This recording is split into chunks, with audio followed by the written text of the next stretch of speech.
aqui reunidos para o grande espetáculo da Feira de Cordel Leandro Gomes de Barros.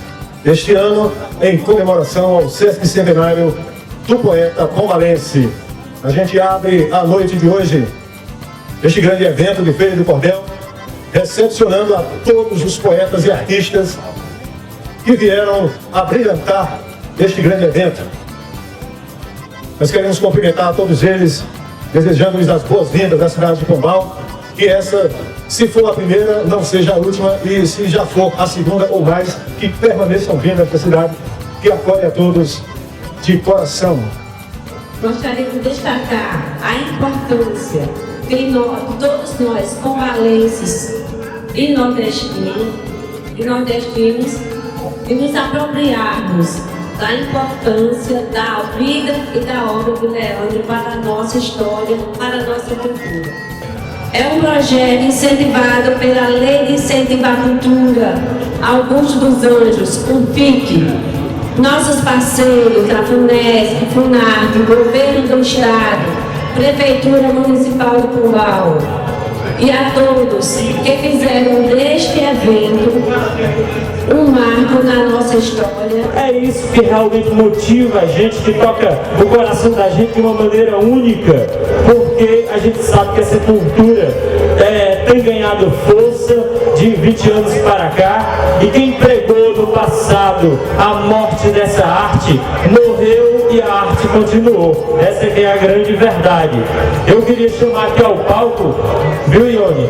Chico Pedrosa. Eu queria convidá-lo aqui, o mestre Chico Pedrosa, para subir esse palco, representando os poetas declamadores, porque ele é considerado pelos seus pares o maior declamador desse país. Não sou eu somente que digo, não. Eu acho, mas a maioria dos poetas também acham. O mestre Chico Pedrosa é uma referência e é amado por todos, não só pelo artista imenso que ele é, mas também, principalmente, por esse ser humano impecável. Um mestre em todos os sentidos, como gente e como artista. Esse cabra bom aqui. E o trabalho que vocês tiveram e têm, continuam, em benefício de quê? Da nossa arte popular, nossa poesia popular. Homenageando quem? Leandro Gomes de Barros, pioneiro da história, primeiro cordelista brasileiro, consagrado no mundo inteiro. E aqui nós vamos contar uma historinha, eu não sei se vocês vão entender, mas doutor do SUS, não são os doutores não, os doutores do SUS, a rapidez do atendimento deles. Nos seus consultórios particulares a coisa é diferente. Você entra, é atendido, mas lá no SUS é 10 por minuto, vocês sabem disso. E um poeta cearense de nome Natanael Cordeiro escreveu um trabalho chamado Os Doutores do SUS. Eu achei tão importante que cheguei a fazer um trabalho com ele. E os doutores do SUS. Ele disse: analisem, eu tô para ver nesse mundo, perante o Senhor Jesus, e um caba para ser ligeiro que nem o doutor do SUS. Em menos de 1 minuto ele construiu o que eu freguei.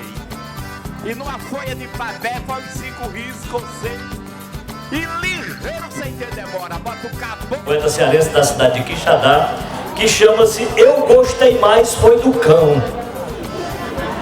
O poema é o seguinte: o camarada vivia com uma mulher muito bonita, a mulher deixou ele, foi-se embora com um caixeiro viajante, e ele só tinha um filho de 8 meses e foi morar no sovaco de uma serra, no topo de um serrote, para nunca mais a criança ver mulher na vida. Ele queria criar um filho sem nunca ver mulher. E acontece que quando o menino completou 12 anos, ele levou o menino para assistir missa, e por aí vai a história. Diz assim: já faz mais de 12 anos que eu me intriguei com mulher, pois o que a minha me fez, fede com ela outra vez, quem vergonha não tiver. Agarrei meu fio Zé e entrei por mato com ele, pois quero que ele se crie sem conhecer a mãe dele. A gente vive nos matos, plantando, fazendo roça. Eu trabalho no roçado, ele fica na paioça, dando de comer aos bichos, fazendo a comida nossa. De tempos em tempo eu saio à cidade do Coité, a fim de comprar o fumo, a farinha e o café, mas eu vou mesmo sozinho. Em casa deixo o meu Zé, pois quero que ele se crie sem redeado de mulher. Doutor, a minha mulher era Maria Chiquinha. Como eu era só dela, pensei que fosse só minha, mas a peste não tinha amor do jeito que eu lhe tinha. Mas eu também fui culpado porque eu era muito bom. Me dava roupa bonita, era cambrai e rayon, deixava que ela usasse até cosmético e batom. Roupa pra mim não comprava, se a comprava era pra ela. Eu lutando na cozinha e ela só nas janelas, com a cintura rochada que parecia uma donzela. Um dia, lá numa festa, um sujeito atrevido perguntou assim baixinho se eu era o seu marido. Ela respondeu assim: ele é só meu conhecido. Que conhecido de nada. Dei de garra da mão dela, tangi logo ela pra casa, dei um bom ensino a ela, mas também essa mulher me pediu tanto perdão, joelhada nos meus pés como quem faz oração, que até que eu disse pra ela: não quer dizer nada não, não faça mais outra dessa que tá tudo perdoado. No outro dia, bem cedo, fui trabalhar no roçado. Cheguei em casa meio-dia, com fome e muito cansado. Seu doutor, pois estava meu rancho desocupado.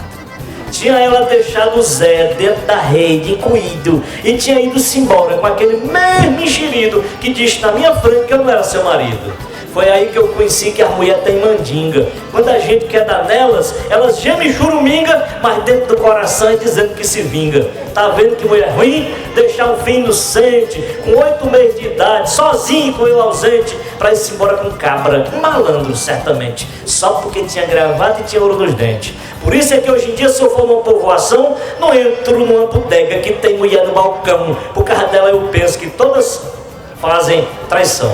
Porém, o Senhor conhece como é a vida da gente, por duro que a gente seja, tem que ficar diferente, e a santa religião ensinar os inocentes. Eu só vivia pensando como eu levava o meu Zé para na igreja ouvir missa e ser um homem de fé, mas danado na igreja, ele ia ver mulher. Foi aí que eu imaginei de ser meio inteligente. Entrar na igreja com ele, não pela porta da frente, entrar pelas laterais e olhar para o altar somente. Eu disse: meu filho, me preste muita atenção. Um povo que fica atrás de manto, de cabelão, ninguém espia para aquilo, que aquilo é que é o cão. Com a bundinha arrebitada, os peitinhos assim para frente, os pés e as mãos pequenas, olha, muito atraente, ninguém espia para aquilo, que é o cão, que atende a gente. Era um dia de domingo, nós chegamos na igreja, ficamos ali em pé, eu olhava para o altar, mas o danado do Zé não olhava para o altar, só olhava para as mulheres, o pescocinho rodava que era ver um caboré. Era na hora da missa, eu não podia falar, pegava a orelha dele e virava para o altar dizendo: cabrito ruim, pra onde tu quer olhar? Depois que passou a missa, nós saímos sem falar. Eu bastante arrependido de ter feito ele chorar. Quando nós chegamos em casa, resolvi interrogar: meu filho, o que foi na igreja que meu filho achou bonito? Foi o padre no altar? Foi as rezas ou os benditos? Agora o senhor escute a resposta do cabrito. Levantou-se de onde estava, jogou o chapéu no chão: não achei bonito reza, nem padre, nem oração. Eu sei que vou para o inferno se Deus não me der perdão, e que o Senhor me perdoe. Só achei bonito, cão. Cara lindo, com o bundinho arrebitado e os peitinhos assim para frente. Obrigado, gente, boa noite.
voltasse a ser criança outra vez.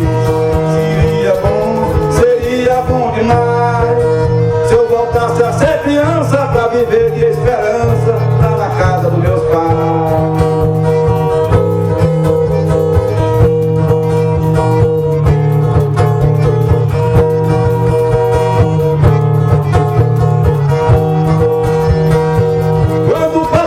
Ia bater muita gente, minha mãe tomava frente, ninguém apanhava mais.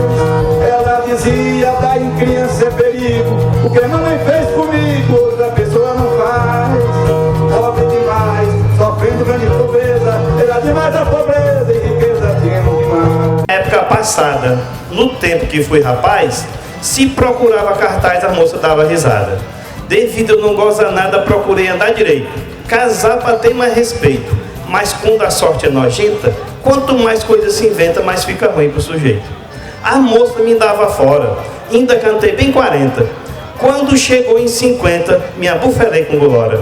É minha mulher agora, pedi ela Zebedeu. Casei porque ele deu, mas ela não deu pra gente. Se eu não fosse tão paciente, o desgosto lascava eu. Depois de nós casados, eu não ia nem na roça. Vida boa igual a nossa eu nunca tinha encontrado. Passava o dia deitado e morando na Paraíba. Nós era ver duas bribas. Às 6 horas se deitava e quando se levantava, o sol estava lá em riba. Mas logo lotei Glória, escondendo a simpatia. Não dormia mais de dia, de noite, só 12 horas. Jogando baralho lá fora, com o sobrinho Zebedeu. O cabra até primo seu. E ela toda bacana. Passava de 3 semanas sem querer dormir mais eu. Inventei uma viaginha para ver o que acontecia. Disse a Glória que ia passear na Malhadinha. Levei um rifle que tinha, fui me esconder lá embaixo, na barreira de um riacho, para voltar fora de hora, só para saber se Glória dava cartaz para outro macho. Moço, quando eu vi aquilo, que entrou pela janela, sapecou 3 cheiros nela, ela deu 3 cheiros nele, se abufelou ele, senti no peito uma dor. Acredite, meu senhor, que essa dor foi tão medonha, que os olhos chorou de vergonha e o coração latejou. Comigo, ele faz uma crítica à figura do Papai Noel, né? Diz assim: os sinos tocam contentes, aí Papai Noel sai, distribuindo presentes, como se fosse outro pai. Durante essa missão sua, sobe rua, desce rua, morro sobe, morro desce, palmilha todo o terreno. Só meu casebre pequeno, Papai Noel não conhece. É porque eu não conheço onde Papai Noel mora. Se eu soubesse meu endereço, ia lhe enviar agora. Lhe escrevi um bilhetinho, lhe contando direitinho onde fica meu chalé. Se dizem que ele adivinha, porque só minha casinha não sabe onde é. Quer saber o que se dava se papai fosse um ricaço? Papai Noel não errava as grades do meu terraço. Chegava fora de hora, rondava a casa por fora, pela chaminé descia, e em silêncio e sorrindo, deixava um presente lindo, pegava o saco e saía. Chaminé muito enfeitada, minha palhoça não tem. Mas de uma lata amassada, papai fez uma também. Mas se o senhor entender que nela não vai caber, eu deixo aberta a janela. Aí se o senhor cansar e achar que não deve entrar, joga um presente por ela. Reclamando desse jeito, talvez eu esteja errado, pois meu mucambo foi feito num lugar muito atrasado.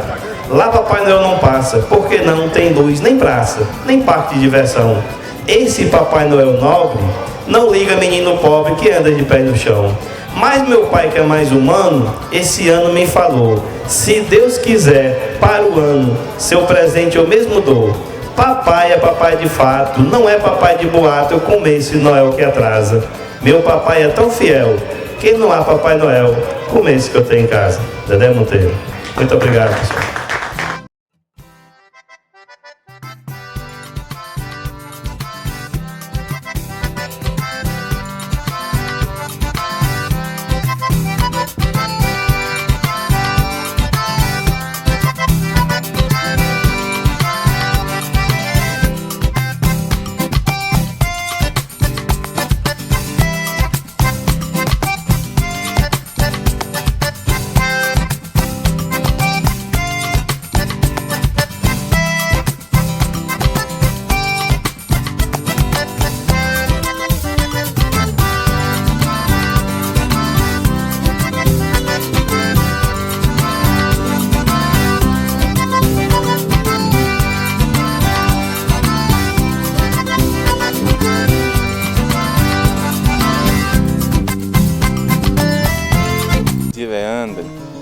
ela perpassa, acho que, todo o fazer das letras nacionais, a partir de um determinado tempo, principalmente se a gente leva em atenção aquilo que foi produzido no Nordeste, mas não só aqui. Mário de Andrade, com seu Macunaíma, tem elementos do Cancão de Fogo. E o nosso mestre Suassuna, com o Alto da Compadecida, acho que é o exemplo maior. E eu até defendo, e talvez por conta de Leandro, dessa presença dele na cultura nacional, e mais do que isso nas letras nacionais, de que o cordel, hoje, ele não é só um gênero da poesia. O cordel é também um conceito. No cinema de Glauber Rocha, a gente vê a presença do cordel com muita força. Em produções televisivas, como a novela Roque Santeiro, como Cordel Encantado, eu acho que ele, intuitivamente, ele conseguiu abarcar tudo isso e sua presença, ela está talvez em coisas que a gente nem identifique de imediato, mas está cristalizado. O Leandro está vivo.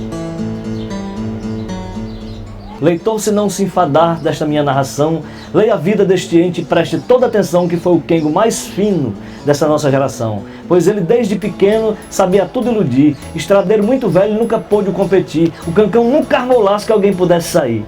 Aí depois vem aquela história que ele passou lá um cesto numa senhora lá e roubou uma panela de feijoada. E primeiro ele falou em compra, a mulher não quis vender, né? Aí ele armou uma trama para ficar com uma panela de feijoada e um cuscuz que ela estava fazendo. Aí depois que ele terminou de almoçar, e ele saiu por dentro dos matos, né, despistando, diz assim, era feijão mulatinho com ossada de carneiro, Cancão terminou e disse, já vi que hotel barateiro, se enche bem a barriga e não se gasta dinheiro. Você pega a obra do Leandro Gomes de Barros e você percebe o quanto ele foi importante e o quanto ele foi lido pelo povo brasileiro ao longo desses 100 e tantos anos que o seu trabalho chegou ao conhecimento das pessoas. Ele iniciou o seu programa editorial ainda no século XIX, quando os meios de comunicação ainda eram muito incipientes, mas ele se valeu do que havia de mais moderno na sua época para propagar essa literatura. Ele utilizou as melhores tipografias do Recife, capital do Pernambuco, talvez uma das capitais mais adiantadas do Brasil. Ele utilizou o trem como um meio para fazer escoar a sua produção para todas as capitais nordestinas, para as cidades do interior, e utilizou até os correios para enviar pacotes de folhetos para a Amazônia, para o Acre, para o Pará, enfim, ele tentou realmente fazer disso um negócio.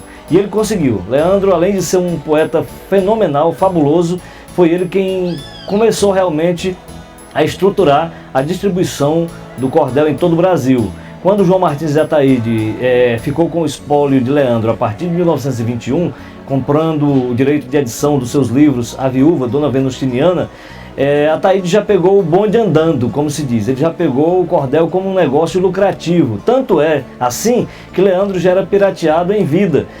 Havia edições piratas dos seus folhetos em Belém do Pará, em Fortaleza e outras capitais do Nordeste, o que valeu veementes protestos de Leandro na contracapa de seus folhetos, avisando e alertando aos leitores que havia essa pirataria e que ele protestava e que pedia, inclusive, providências por parte das autoridades brasileiras.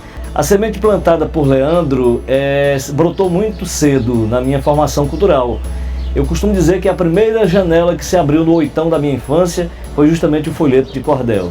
A minha avó, ela colecionava folhetos, era uma leitora assídua e frequente da obra de Leandro e de outros poetas, e ela possuía uma maleta com os clássicos de José Camelo, de João Melquiades, de Chagas Batista e principalmente de Leandro Gomes de Barros. Então eu tive contato muito cedo com Juvenal e o Dragão, Donzela Teodora, Cancão de Fogo, Oliveiros de Ferrabras, Pedro Sem e João da Cruz e muitos outros títulos. A Virgem de Nazaré não gostava do Evangelho, casou-se com um cabra velho por nome de São José. Este tomava rapé, mascava fumo e cuspia. A Santa Virgem Maria um dia lhe reclamou, o velhinho se zangou, quase não nasce o Messias. Muito. Sempre que eu venho à cidade de Pombal, é uma grata satisfação, primeiro por reencontrar amigos que me são muito caros. Ione Severo, Luizinho, da Guia e outras pessoas que têm me acolhido tão bem, José Tavares. Enfim, sempre que eu chego aqui, eu tenho muitas histórias para ouvir, muitas histórias para contar e, ao mesmo tempo, resgatar mais detalhes sobre a vida e a obra desse grande poeta que é Leandro Gomes de Barros.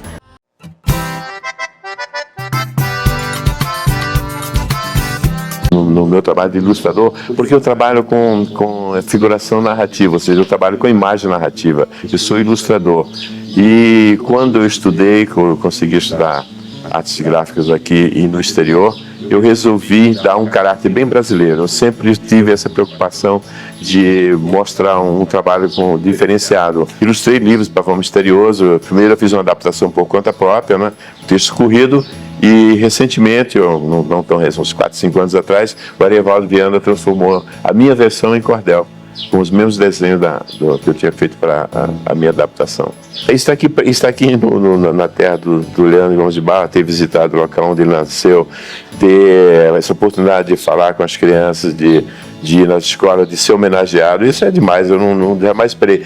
A importância que pode ter um evento como esse em se apropriar, ou seja, que a sociedade se aproprie da obra dele e as crianças tenham acesso nas escolas. Eu acho mais importante de tudo isso é que seja levado para as escolas, que seja utilizado como estímulo à leitura, que seja estimular, que as pessoas possam transformar essas histórias dele em imagens, que possam em peças teatrais. Ou seja, é necessário que o público infantil se aproprie dessa obra tão grande. O avô tinha uma gaveta cheia de folhetos e interessante que ele era semi-analfabeto. Então alguém da família se reunia e lia. Então essa coisa ficou muito marcada na minha vida. E foi nessa época também que eu comecei a desenhar, em que eu morei em Campina Grande, sou de Pernambuco. E naquele tempo que me influenciava eram os gibis, as histórias em quadrinhos, que eram dominantes e que eram muito populares. Super-heróis, essas coisas que eu já esqueci há muito tempo. E, bom, eu consegui, com 15 anos eu fui morar com o meu pai retirante, foi morar em Mato Grosso do Sul, na época era só Mato Grosso, né? E lá eu descobri que existia no Rio de Janeiro uma escola de arte. Aí então eu passei então a me preparar para quando terminasse os meus estudos básicos e ir para o Rio de Janeiro. Foi o que eu fiz. Da Escola de Belas Artes. Foi lá que eu tive o primeiro contato assim, com a importância do cordel, porque tinha uma boa biblioteca, onde valorizava muito a estilogravura, e nessa época estava sendo criado no Rio de Janeiro o Museu Edson Carneiro, que hoje se tornou um grande museu lá que fica acoplado ao Museu da República, no Catete. Com tudo isso, então, me fez me aproximar mais do cordel. E, em seguida, eu consegui bolsa de estudos para estudar no exterior. O importante para mim é que eu, criança pernambucana, morando em Campina Grande, eu descobri o cordel. Então, desde então, a obra do Leandro Gomes de Barros tem influenciado no meu trabalho. Eu faço questão sempre de mostrar no meu trabalho que o cordel é uma parte muito importante que sempre me influenciou. Agradeço o convite, é uma honra estar aqui nesse evento e é uma honra estar na cidade do grande poeta. Ione, muito obrigado por me convidar. Eu levei comigo 2 livros muito importantes que definiram depois todo o meu trabalho.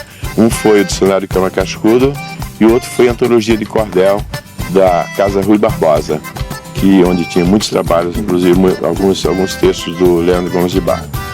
Então, quando eu decidi ser ilustrador é uma pessoa que trabalha com imagens narrativas.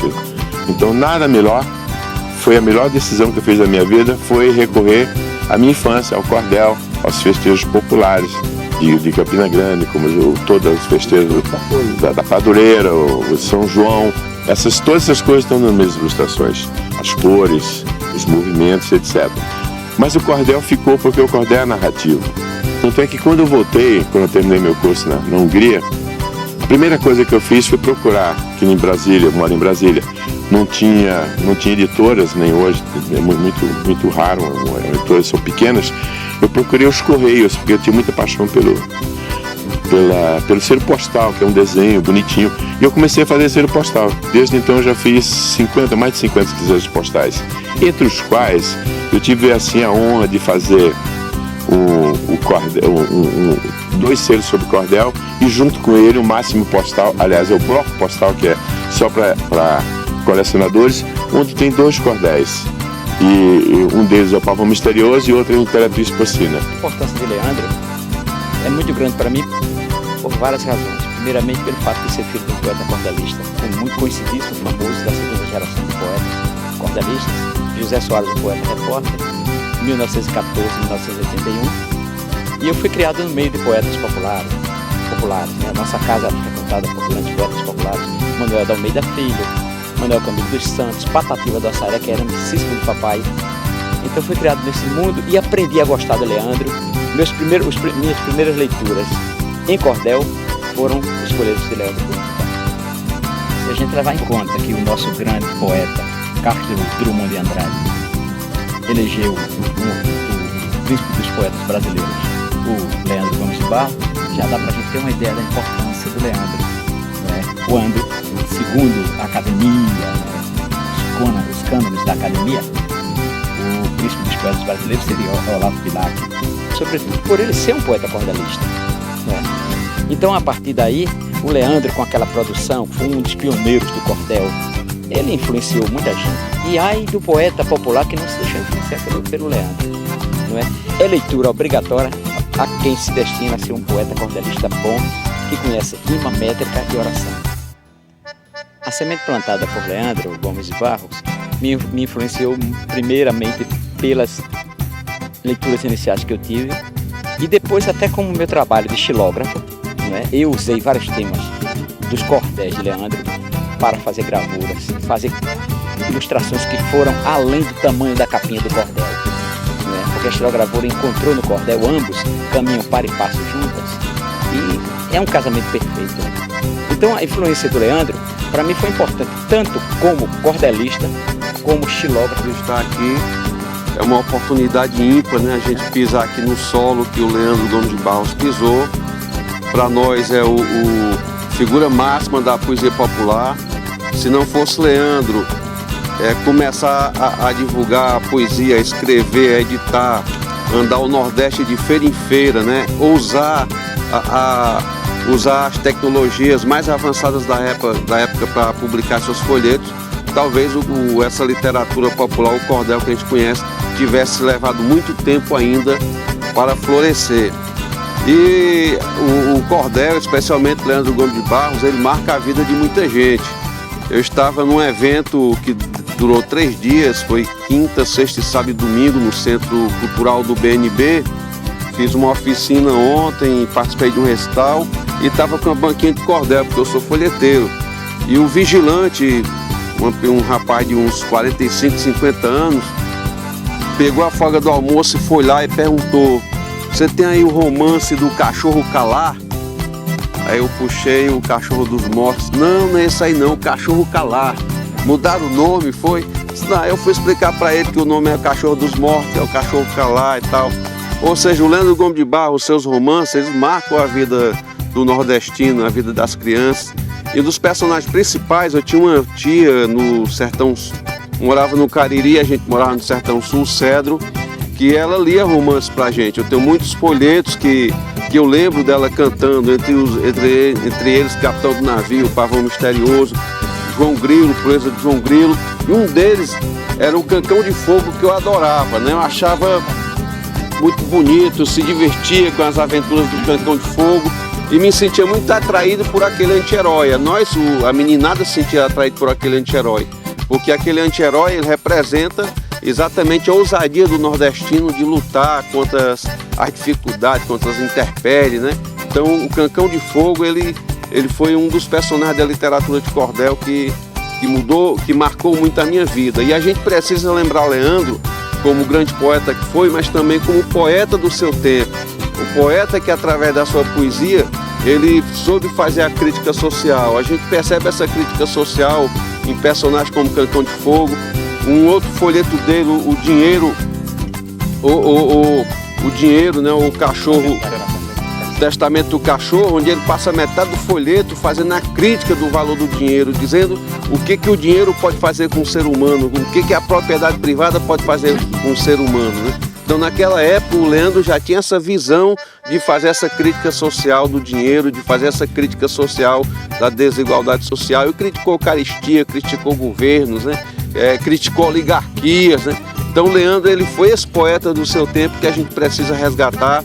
Se hoje o Leandro fosse vivo aqui ainda entre nós, com certeza a sua poesia estaria também a favor da gente ultrapassar esse momento difícil que a humanidade vive, que é um momento onde é destruída a natureza, que é um momento das catástrofes mundiais, um momento das guerras bestas, né, que elimina vidas humanas, que ameaça o planeta.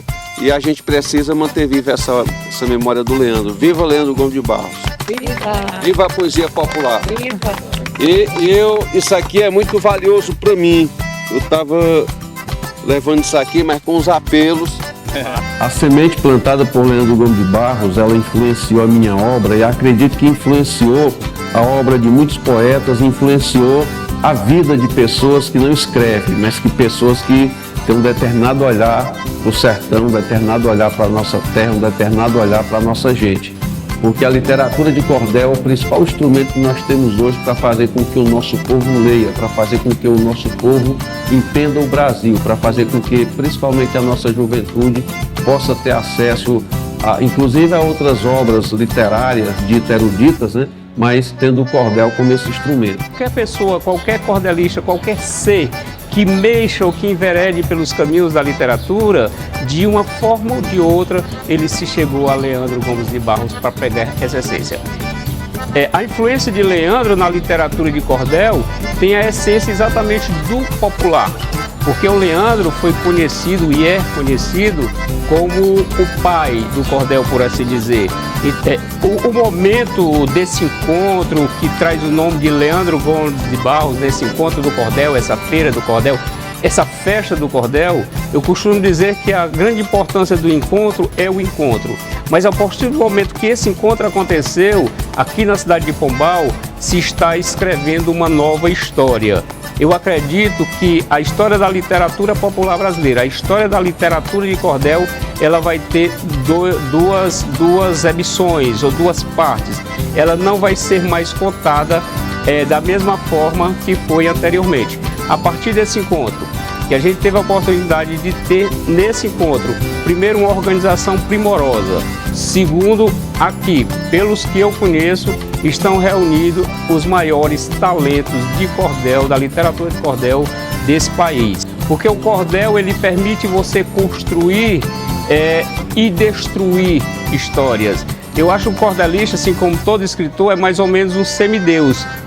Por quê? Porque ele cria personagens e ele dá destino a esse personagem. Então, quando ele cria um personagem, ele pode dar vida a esse personagem ou a vários outros personagens e, ao mesmo tempo, ele pode dar um fim a esse personagem. E essa é a grande paixão de escrever cordel. E dessa nata é que a gente está escrevendo uma coisa chamada história. A história da literatura de cordel está passando por Pombal.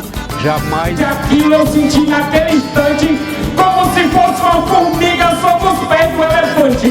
Tava com as pernas tremendo, digo e não peço segredo. O velho deu-me uma pisa sem me tocar com o dedo. Eu com tanta ignorância, ele tanta mansidão, me fez pagar muito caro uma falta de educação. E então naquele instante eu gritei pro São, né? Mandei trazer pro velhinho uma xícara de café e fui contar meu dinheiro. Tinha somente 100 cruzeiro, dei todinho pra São José. Quando eu comecei a ser professora, lá em algum tempo atrás, professora de Fundamental 1, né? Com os meninos de 7º ano, 9º ano na escola, que eu perguntei assim, vocês conhecem cordel? Vocês conhecem Leandro Gomes de Barros? Aqui em Pombal. Aí ninguém conhecia. Isso marcou muito a minha história, porque a escola onde eu lecionava, na época, ficava na rua que se chama ainda hoje, Leandro Gomes de Barros. Aí como as crianças, os jovens, não conheciam, nem liam. Basta lembrar que Leandro foi autor de quase 1000 obras. Obras lidas e relidas ao longo dos anos. Vou declamar de Leandro Gomes de Barros a estrofe número 1 do romance O Cachorro dos Mortos, que é o meu romance preferido, que diz: os nossos antepassados eram muito prevenidos. Diziam: matos têm olhos e paredes têm ouvidos, os crimes são descobertos por mais que seja escondido. O primeiro é o pulo do gato, que diz: o maior mestre de pulos que há no mundo é o gato. De qualquer uma enrascada ele se livra no ato, o seu pulo é na medida bem calculada e exato.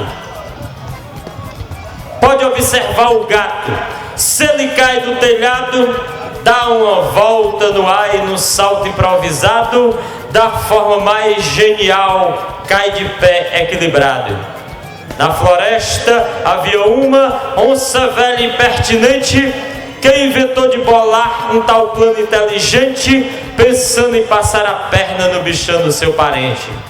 A onça buscava um meio para o gato devorar, mas o gato era ligeiro, sempre podia escapar, e o bichano conhecia 1000 maneiras de pular. A onça, se achando esperta, disse ao gato: camarada, quer aprender a pular, ser sua aluna aplicada? Pode cobrar que eu pago a quantia estipulada. Ambos entraram em acordo e a onça traiçoeira começou a aprender a pular de toda maneira, até as famosas aulas do topo da cumieira. Tudo que o gato ensinava, ligeirinho ela aprendia.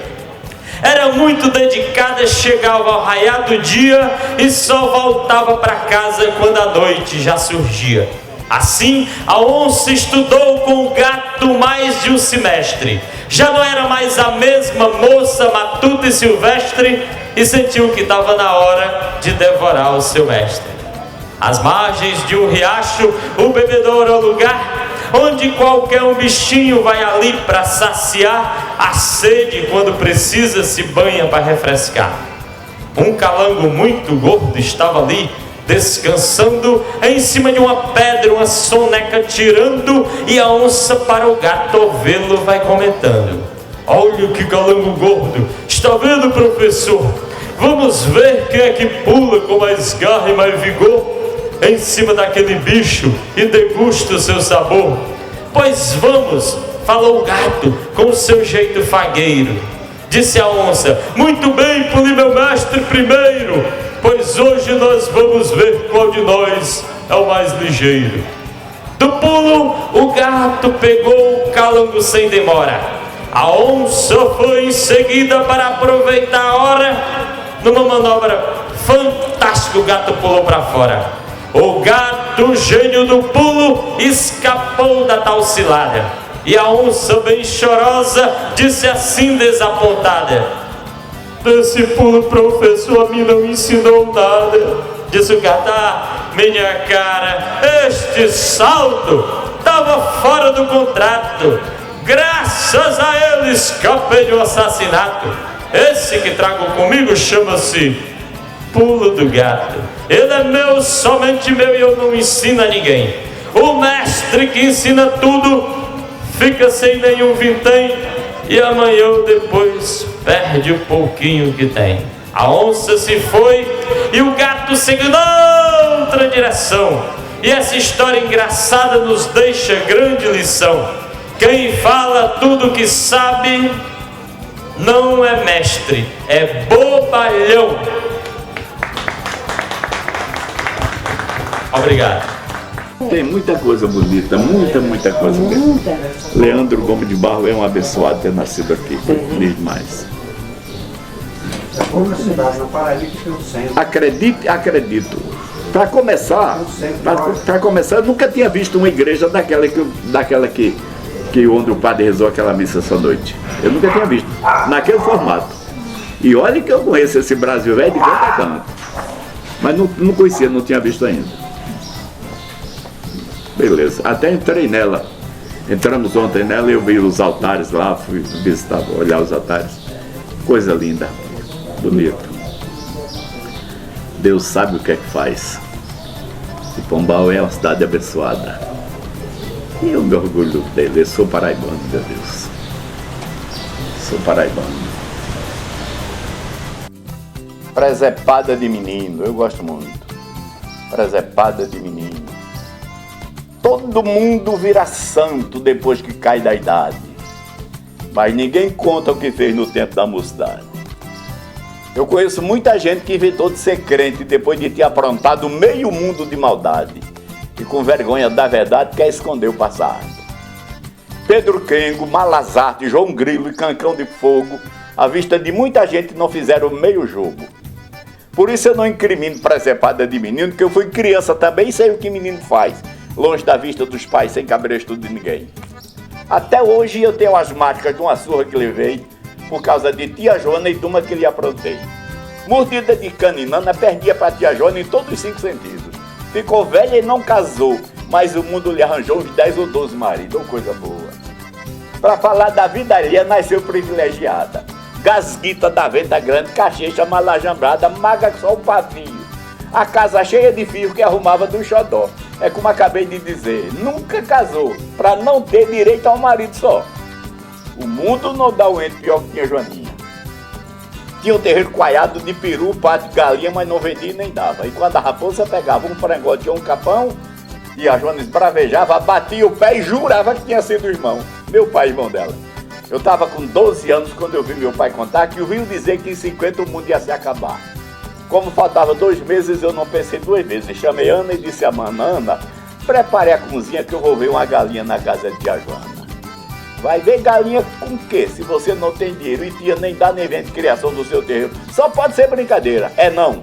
Amole a peixeira, pegue o sal, lave a panela, bote água para ferver, que hoje nós vamos ter galinha de cabidela. Menino, botei o pé na estrada, cheguei na casa de tia, bati na porta, ela veio e perguntou o que eu queria. Eu aí fui lhe contando. Tia, é que o rádio tá falando que o mundo vai se acabar sexta-feira, 1h.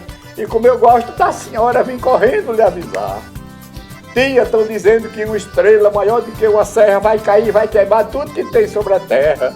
E as mulheres fuxiqueiras, mau caráter e trambiqueiras são as primeiras da frente. Tia, desse povo linguarudo que pensa que sabe tudo, não fica nem a semente. Isso é chorando. Tia, então mais, tia, estão avisando que quem quiser se salvar, reze para que essa estrela vá cair dentro do mar. E depois, com a pobreza, reparta toda a riqueza, o bem mal adquirido, tia, senão a volta é pesada. São Miguel vai dar lapada do braço e ficar doído. Ave Maria, meu Deus, não diga isso, menino. Zefa, abra o aratório, forre a mesa e tire um hino. Como não sabiam ler, me botaram para fazer a bem do religioso. E o meu livro de oratória foi a capa da história do pavão misterioso. Comecei dizendo assim, vamos rezar, minha gente, para essa estrela de fogo não cair no continente. E para estas noites escuras não ser um golpe tão duro para nossa população. E quem enricou roubando, batia o que está sobrando para ganhar a salvação. Faz pena ver se acabar tanta galinha e capão. Essa merda é reza. E tanta gente com fome sem ter direito a um pão, tanto guiné, tanto pato, tanto canso bico chato, tanta galinha pedrez, e a dona tão caridosa, tão amiga e tão bondosa, perder tudo de uma vez. E a Joana olhou para mim e disse, pode parar. Já que não tem jeito, o mesmo mundo vai se acabar, faça o que você quiser. Pegue tudo que puder, leve, coma, venda, dê, faça o que achar. O camarada chegava para tirar a barba, ele bota o pescoço aí, botava o pescoço, quando ia tirar o pescoço não saía, estava enganchado. Dava trabalho de sair, e quando saía, ele dizia que o camarada ia reclamar, dizia, a minha foi que tem culpa não, a culpa é do seu pescoço que é mal feito, é torto.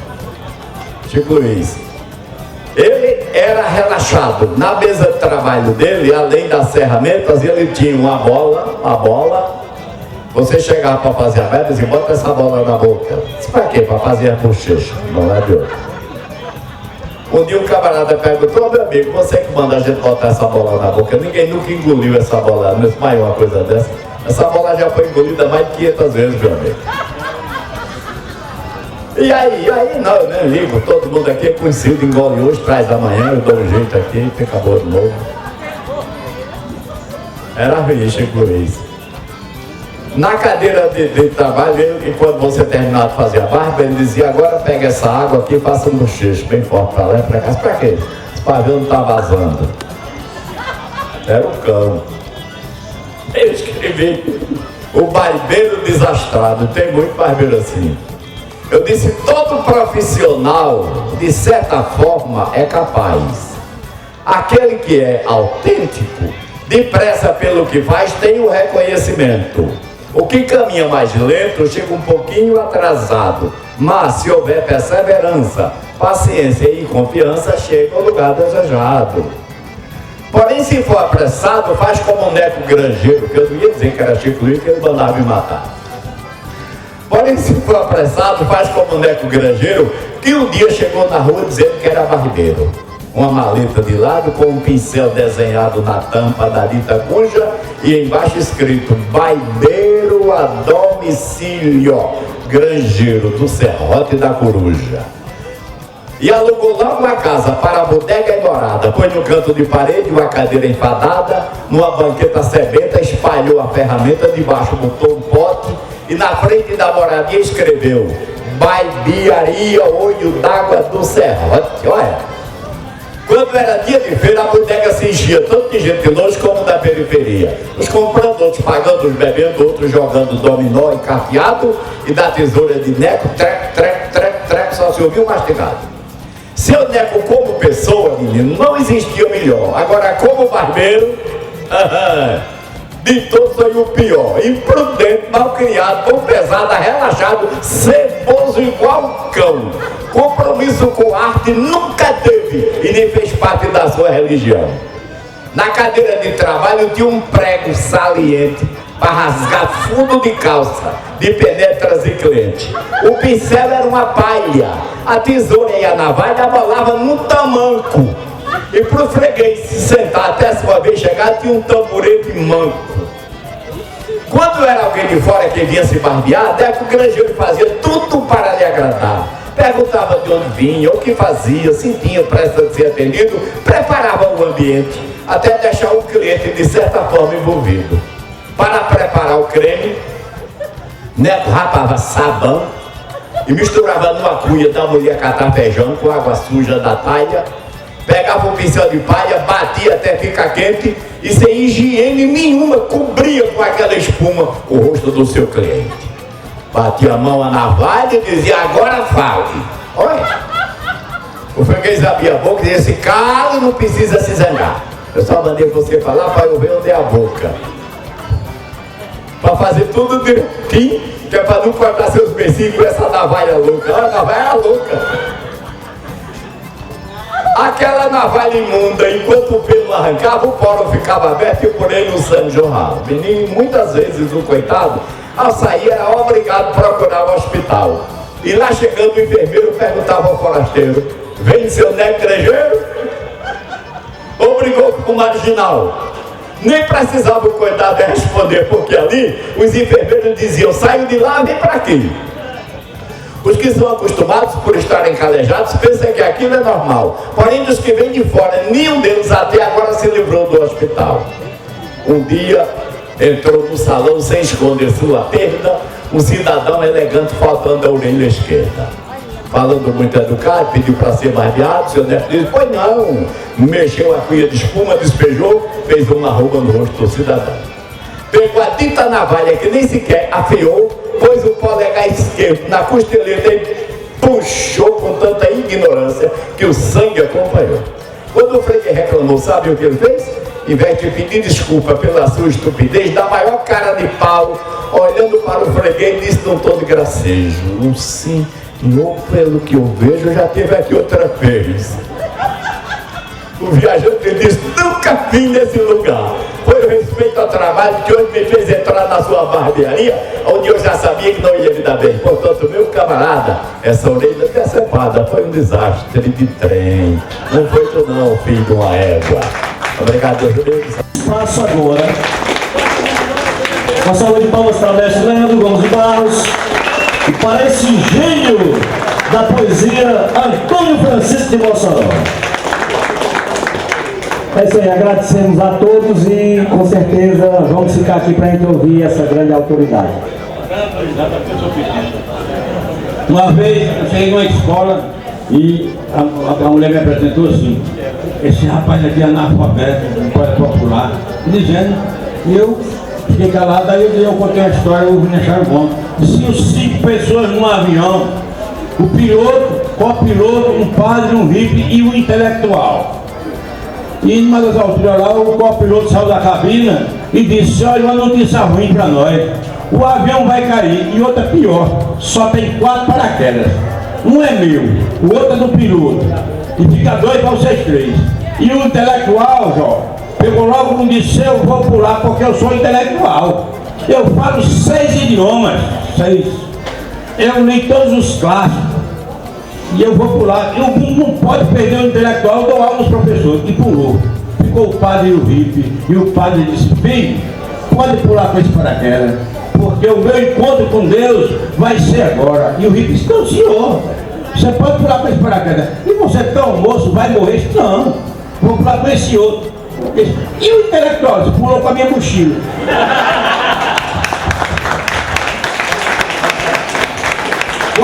Eu sou o contrário de todo mundo. Eu aprendi a ler em cordéis. Então eu fiz cordéis. Lá em casa eram os cordéis. Papai, eu mandava buscar uma das lembranças mais bonitas da minha vida. É quando eu trazia os cordéis, Márcio. Ele tinha costurado aquela máquina de mão, bem costuradinho. Aí chegava e dizia: pô, ele vai, mas vem. Era Joelhar o Dragão, forma misterioso. É tanto que eu fiz até essa história.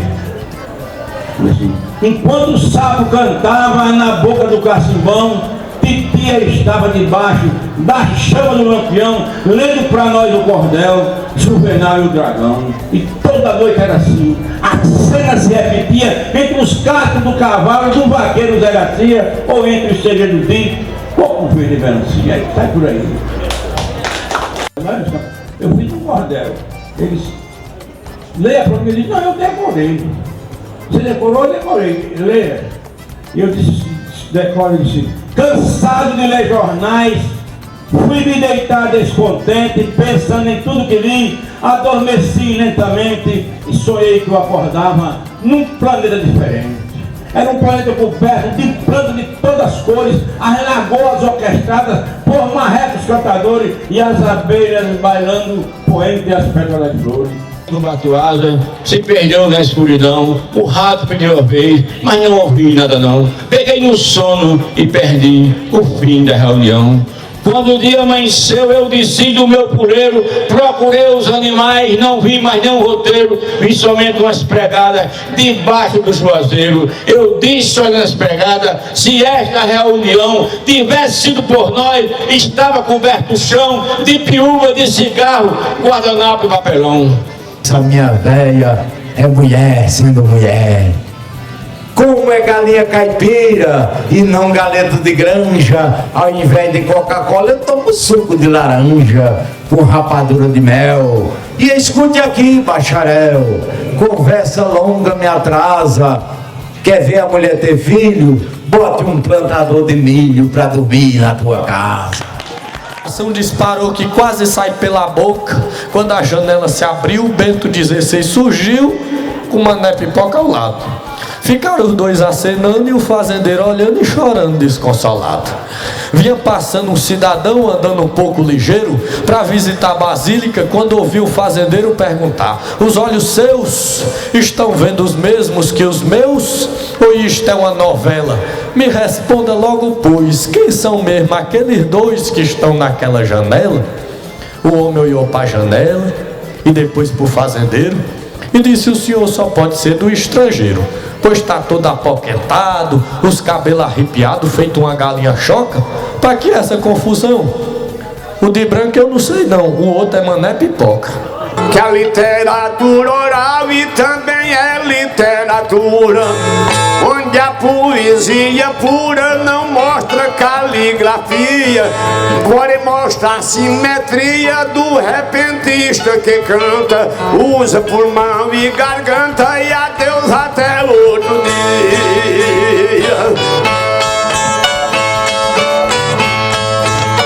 Deixa a plateia querida, a alma poetizada, tudo que tem a chegada tem também uma saída.